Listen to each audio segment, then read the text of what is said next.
Yemek Tarifleri kanalından herkese merhaba arkadaşlar. Bugün reçel yapacağız. Ayva reçeli. Şu anda ayvaların tam zamanı reçel yapmak için. Gördüğünüz gibi benim sarı sarı ayvalarım var burada. Şimdi bunları doğrayacağım. Ne kadar derseniz burada 1,5 kilo hayvan var. 1,5 kilodan yapacağım. İstediğiniz kadar ölçüleri çoğaltıp azaltabilirsiniz. Burada biraz suyum var. Bunun içine şöyle yarım limon suyu sıkıyorum. Neden? Bu da ayvalarımızın soyarken kararmaması için hazırlanan bir su. Doğradığımız ayvaları bunun içine direkt atacağız ki bu ekşi limonlu su sarartmasın, karartmasın ayvalarımızı. Şöyle yarım limon suyunu sıktık. Şimdi gördüğünüz gibi ayvalarımı kabuklarını soymaya başlayayım. Şöyle benim aparatım var. Hangisini güzel soyarsam onunla yapacağım. Evet.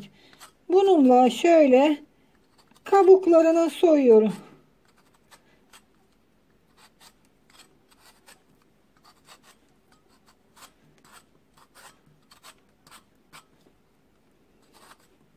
Sarı sarı ayvalarla yapın. Çok lezzetli oluyor.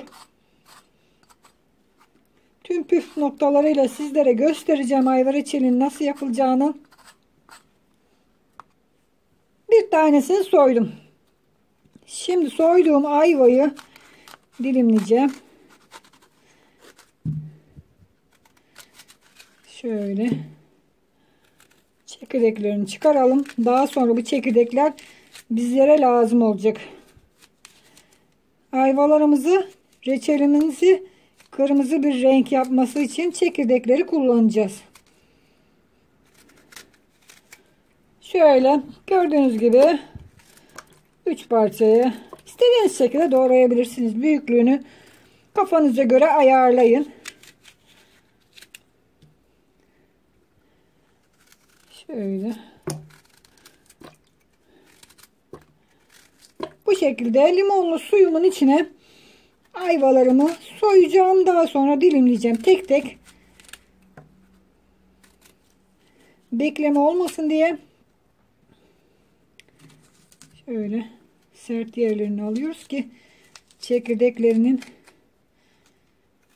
evet, bu şekilde doğruyoruz kafamıza göre limonlu suyumuza. Bunu da göstermek için yapayım sizler için.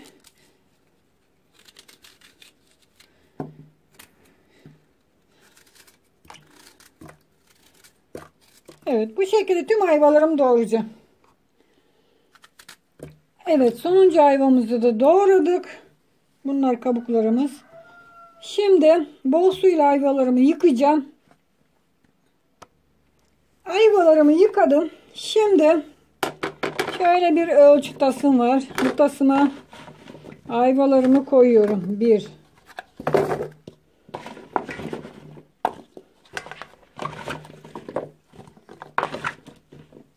2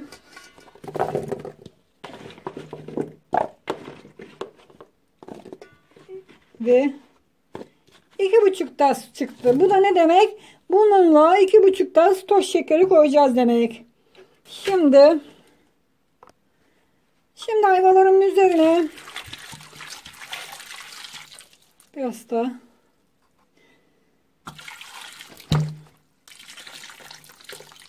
üzerine çıkacak kadar su koydum. Şimdi ocağa koyuyorum kaynamaya. Ayvalarım yumuşayana kadar ocakta kaynatacağım.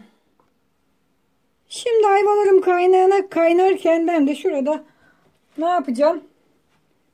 Çekirdeklerini çıkaracağım. Şöyle görmüş olduğunuz çekirdekleri içlerinden toplayacağım.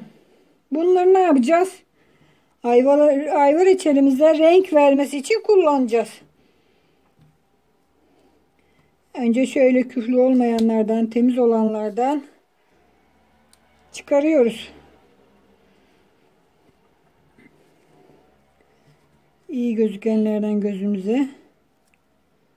İçinden çekirdeklerimizi alalım ki reçelimize renk versin.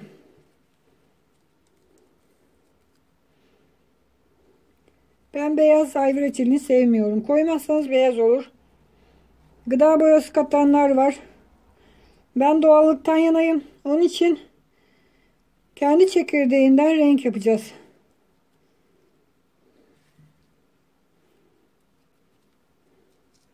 Ocağa koydum ayvalarımı kaynaması için.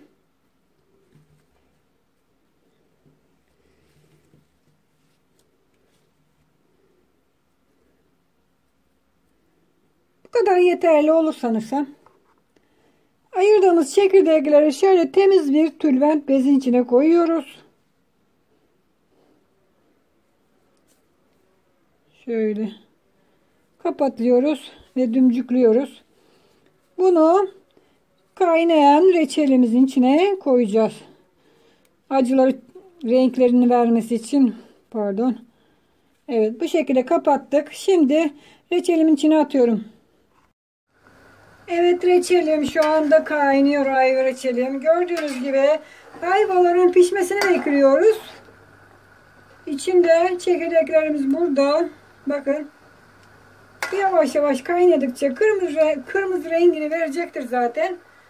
İyice ayvalarımız yumuşadığı zaman şekerini ilave edeceğiz. Evet, ayvalarımız şu anda pişti. Bakın. Ayvalarımız yumuşacık oldu ve pişti. Bakın ne kadar kesiliyor. Şimdi toz şekerini ilave etmeye geçiyoruz. Daha önce belirttiğim gibi ölçümüz yine aynı tasla 2,5 tas şeker koyacağız. İkinci ölçümüzü döküyoruz. Ve yarım ölçümüzü de döktük. 2,5 ölçü şeker koyduk. Ayvaların ölçüsü kadar birebir ölçü şeker koyduk. Tabağımızda kalan şekerler ziyan olmasın. Evet, onları da döktük. Şöyle bir karıştıralım yavaş yavaş. Şeker erisin. Bakın rengi dönmeye başladı yavaş yavaş. Daha da dönecek. Kıpkırmızı bir renk olacak. Evet, şeker ile şimdi kaynamaya bırakıyoruz reçelimizi. Evet, ayva reçelimiz kaynıyor. Gördüğünüz gibi çok fazla hızlı karıştırmıyorum. Şöyle üzerinde biriken köpükleri alıyoruz azar azar. Gerçi ne kadar alsak da yine de köpürecektir ama çok öbek olan köpükleri şöyle alalım.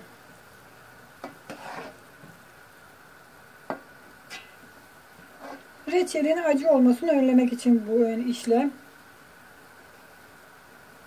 Evet, şöyle aldık. Yeterli.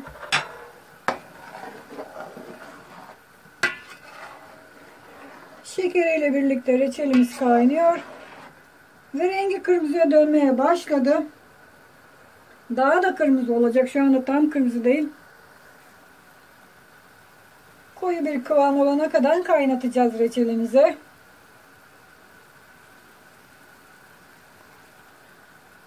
Reçel hazırlarken genellikle böyle büyük tencereler kullanın. Hem çabuk koyulmasını sağlıyor, hem taşmamasını önlüyor. Çünkü eğer ufaklara koyarsanız taşacaktır. Yarısı ziyan olacaktır. Böyle bir büyük tencerede yaparsanız hiçbir şekilde reçeliniz taşmaz. Evet, reçelimiz yavaş yavaş olmaya başladı. Sarılığı gitmeye başladı. Kırmızıya dönmeye başladı. Ama daha kaynaması gerek.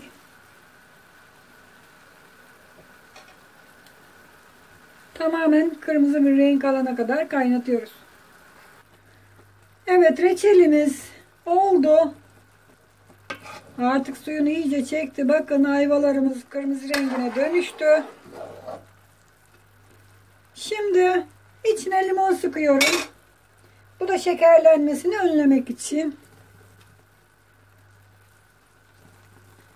Şöyle biraz az bunun suyu ama yarım limon kadar sıkıyorum. Reçelimiz şekerlenmesin diye sıkıyoruz. Şöyle biraz bir bakalım. Bakın. Ayvalarımız çok güzel oldu içinde.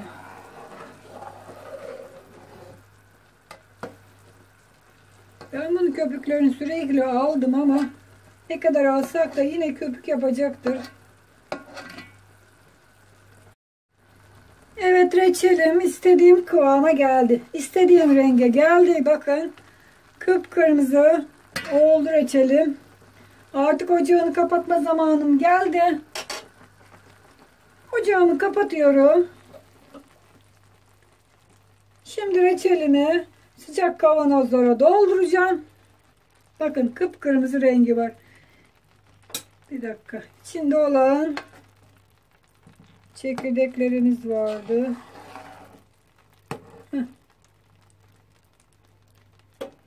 İçine atmış olduğumuz çekirdekleri de çıkaralım ki onları da yanlışlıkla yemeyelim. Evet, reçelimi sıcak sıcak kavanoza dolduracağım. Bir kavanoz doldurdum. Bu ikinci küçük kavanozum. Şöyle bir kepçeyle biraz suyundan, biraz tanesinden koyuyorum. Sıcak sıcak doldurun ki kapakları tutsun.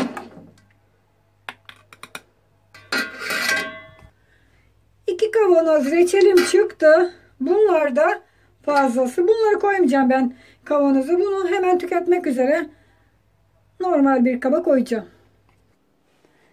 Evet, reçelim şu anda hazır. 2 tane yarım kiloluk kavanozlara koydum. Bunları daha sonra tüketmek için buraya koydum, bozulmasın diye. Bir tabakta hemen tüketmek için koyduk. Tenceremden de şu kadar bir tabak daha çıkar.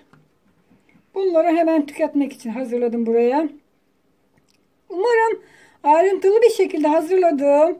Sizlere tarifini verdim. Ayva reçelini beğenmişsinizdir. Tariflerimi beğeniyorsanız beğen tuşuna basmayı, kanalıma abone olmadıysanız abone olmayı unutmayın arkadaşlar. Herkese iyi günler. Hoşça kalın. Afiyetle kalın.